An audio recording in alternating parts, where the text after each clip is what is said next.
Hello, good morning. Welcome in, guys. So, we're going to have our second discussion now as we'll take a look at the House of Representatives. We looked at the national legislature in our first discussion. Now, let's talk about the House. So, every other autumn, hundreds of men and women seek election to the House of Representatives. The exact size of the House of Representatives is 435 members. This is not a fixed number by the Constitution, but it is set by Congress. The total number of seats in the House shall be basically apportioned or distributed among the states based on their respective populations. Each state is guaranteed at least one representative. There are 7 states that only have one. The District of Columbia, Guam, the Virgin Islands, American Samoa, each elect a delegate to represent in the House. Puerto Rico will choose a resident commissioner. Those members are not full-fledged members of the House, however. So our territories do have delegates that are sent, but they are not included in that 435. Now, Article 1, Section 2, Clause 1 of the Constitution provides that representatives basically are going to be chosen every second year. They are elected to 2-year terms. These are rather short terms, and for the House members, elections are always right around the corner, so they're constantly trying to find themselves getting reelected. They want to make sure that they appeal to their local voters. Now, there is no constitutional limit on the number of terms that any member of Congress can serve. In the 1990s, there was discussion and basically a persuasion by Congress to limit congressional terms. They were actually going to put in an amendment to limit congressional terms. The proposals were basically 3 to 4 terms for the House and then only a 2-term limit for Senate. Currently, the longest-serving member of the House is a man by the name of Don Young. Don Young is a Republican from Alaska, and he has been in the House for 47 years. And basically was first elected during the Nixon administration. He has been elected about 25 times. So he has been there for 47 years. Now, again, the debate is, should there be a limit on these kind of terms? So let's talk about reapportionment. Article 1 of the Constitution directs Congress to reapportion or redistribute the seats in the House every 10 years. The first House had 65 seats. By the second Congress, however, the United States is growing and it actually had grown to 106 seats. As the nation's population increased, the size of the House increased as well. With population skyrocketing in the early 1900s, many felt that having too many House members would be basically ineffective. So the Reapportionment Act of 1929 basically established 435 members of the House unless a massive or drastic population change occurs. So that's why we're set at 435. Now, congressional elections with a date. Congressional elections are held on the same day in every state.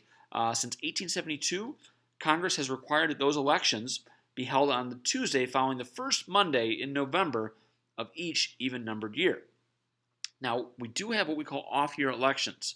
Okay, the congressional elections that occur in non-presidential years are called off-year elections. Our next off-year election will be 2022.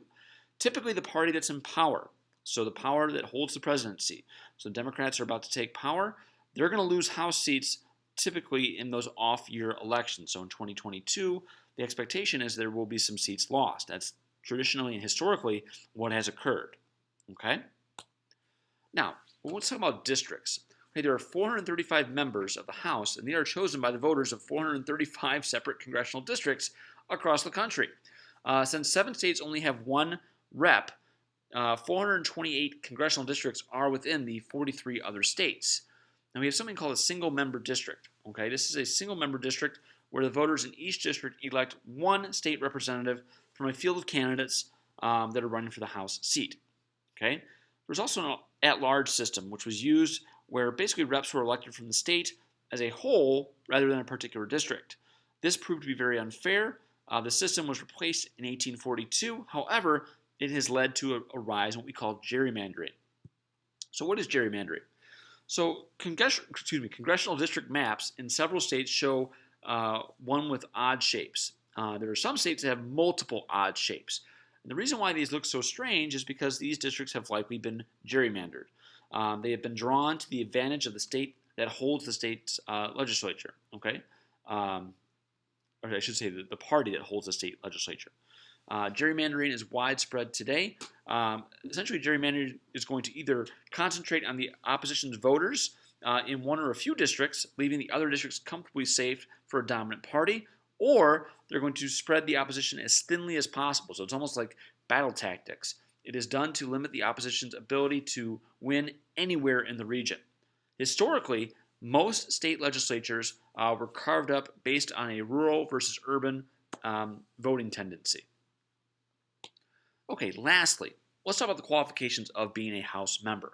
So, qualification number 1, you have to be 25 years of age. Number 2, you must have or must be a citizen of the United States for at least 7 years. You must be an inhabitant of the state for which you are elected from. Excuse me, never sneeze before during a lecture. We have a long-standing tradition that suggests that the representative must live in the district that he or she represents. Okay?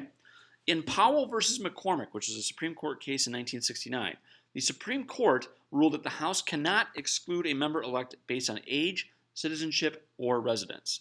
Now, throughout our history, only 5 members have been expelled from Congress. This can actually happen. Most recently, Jim Traficant, who's a Democrat, was expelled for bribery, racketeering, and tax evasion in 2002. He actually served a 7-year prison sentence. So, that's the House. It kind of gives us an idea.